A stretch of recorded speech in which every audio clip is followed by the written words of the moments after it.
The next Hermetic principle I want to speak about is the principle of rhythm.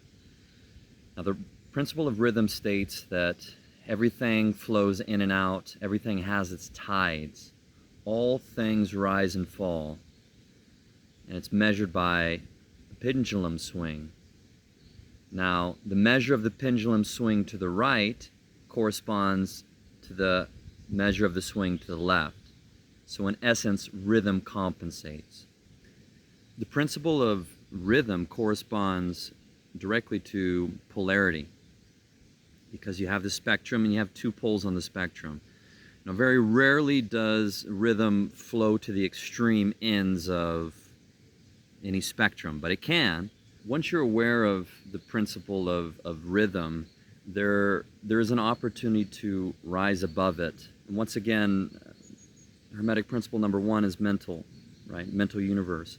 That on the mental plane, if you think about a lower and higher planes of the mind, unconscious, subconscious, and then conscious, to be able to rise above reactivity, that we're able to polarize, we're able to fix ourselves, neutralize ourselves in a state, a desired state, and therefore rise above this pendulum swing of back and forth, right?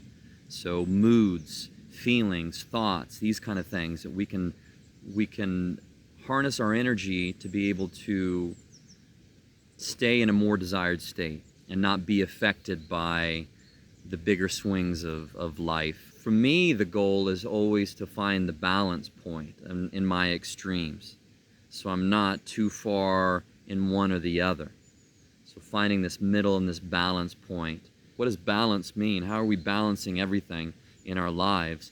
What is the rhythm of your mind, your thoughts, your feelings, and your actions? And then where is the balance between that? And also, in essence, what's the balance between mind, body, and spirit as well?